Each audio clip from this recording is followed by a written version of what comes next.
Welcome back, everyone. Today's a very exciting day because I've got brakes, I've got cables, and I've got housings.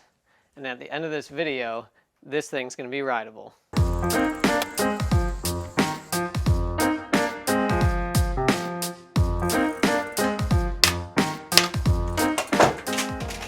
damn it. So I got started on the brakes and I'm already having some issues.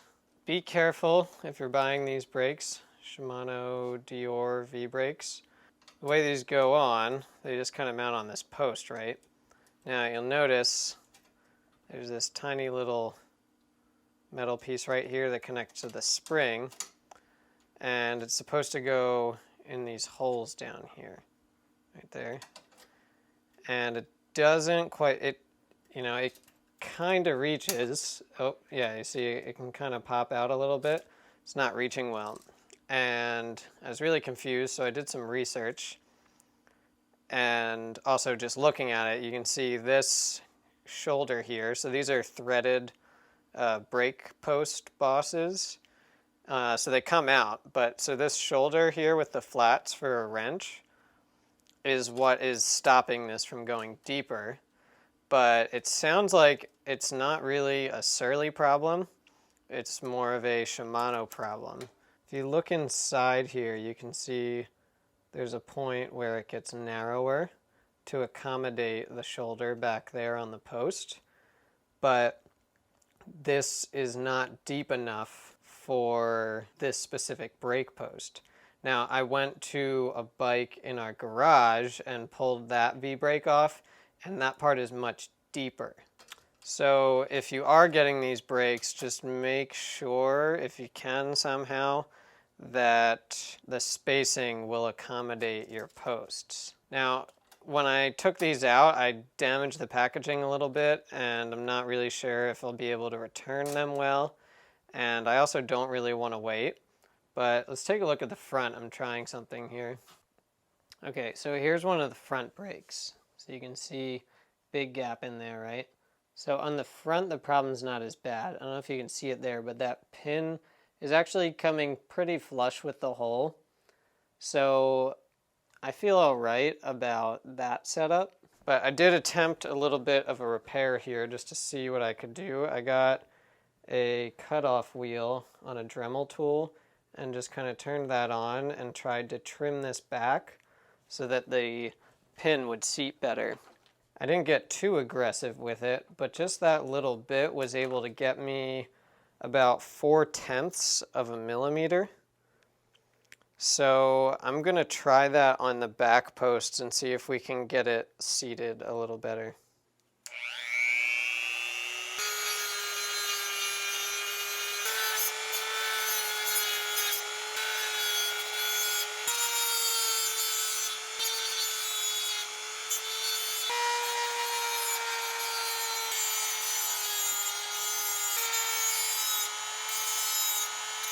Alright, so that's what it looks like after some shaving. I'm calling that a success.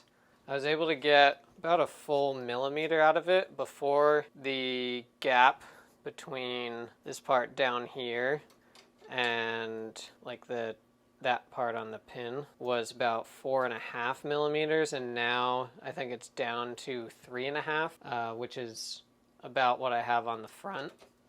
And that's enough to get that pin flush inside the hole. So I'm going to go around and do that to the other side now. Definitely wouldn't recommend doing this. I'm just kind of impatient and don't want to have to buy new brakes. A couple things that I'm thinking about. One is I think I did a pretty good job of not making this post any thinner, but obviously you don't want to weaken this. And also I'm wondering if this is exposed to rusting now, but I think it'll be all right for a long time. And eventually I'm going to switch this over to disc brakes anyway. And the other thing too is that these posts are removable. In fact, one of the things I was trying to focus on is there's those flats for the wrench on the side that I didn't cut down too much into them, that I couldn't take these off in case I need to replace them.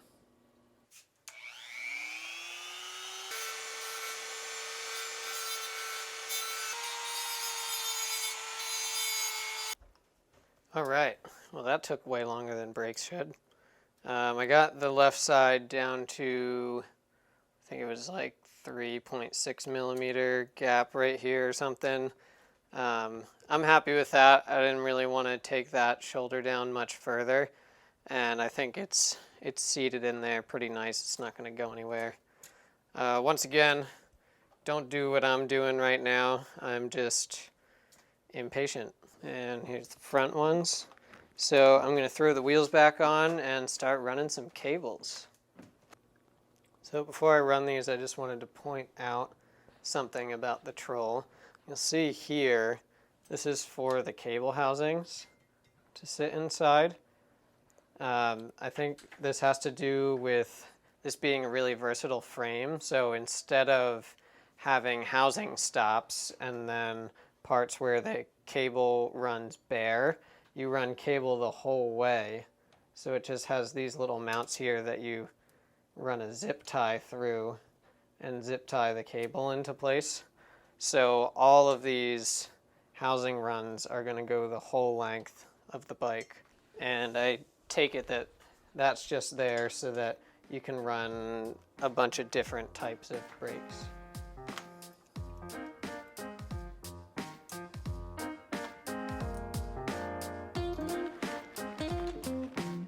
Right about there. God damn it. There we go. These are releasable zip ties. I'm gonna have to take the bike off the stand here to run that cable through. Yeah, if there's any complaint I have about this frame, which there's not much yet, but I haven't ridden it, there's no great place to hang it on a bike stand, because you can see where I had it before, and I guess I can keep doing this once this cable's in. But if you're trying to not clamp it on a cable housing, can't do it over here because the derailleur cable is going to run there. And my seat post length is not quite long enough to fit this clamp. Minor inconvenience, but was something I noticed. Let's feed this through.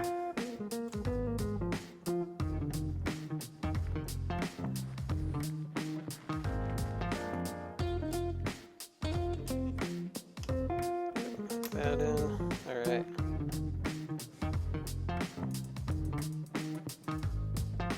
We got brakes.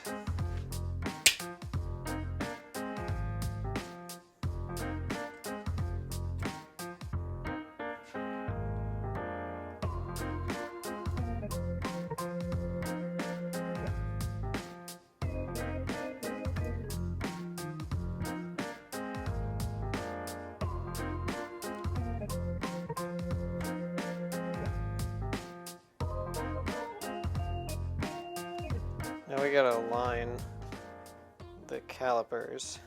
There's a lot of space on this side, but no space on that side. And for that, we just use these set screws that you can hardly see here. If I loosen up this side, it'll decrease the space on this side and give more space to the other side. I can also tighten the other side. If you don't know anything about these kinds of brakes, that set screw is acting on the spring that makes the brake rebound. So when I loosen this set screw, it basically loosens the spring, and that's why it decreases the space. All right, front brakes.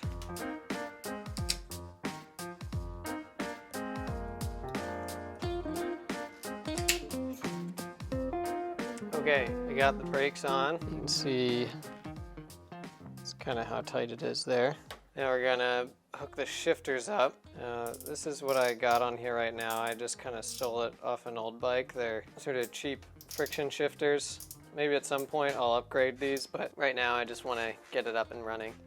Okay, so I just started running the first shifter cable here, and I got down here and I started running it across these bottom ones, and then I realized something. So when you run it across the bottom one, the rear derailleur, it's supposed to come from up here. And I was like kind of confused because, well, I'm already using that one for the brake cable. And then I realized, wait, for the front derailleur, I also need that one. And I was like, am I supposed to just like bundle these three up and zip tie them in here? And then I looked at the brazons and I noticed, oh, you've got a groove on the bottom, but also on the side, and there's one on the back too. So I can run all three of these cables along this top channel, and then one goes to the brake, one comes down to this stop for the derailleur, and then the other one runs along this channel, which doesn't have those side grooves actually. It runs along that channel to the rear derailleur. It's a bike! The shifting works, the brakes work. It's too dark here to get some footage outside, so tomorrow I'll take it outside for a test ride.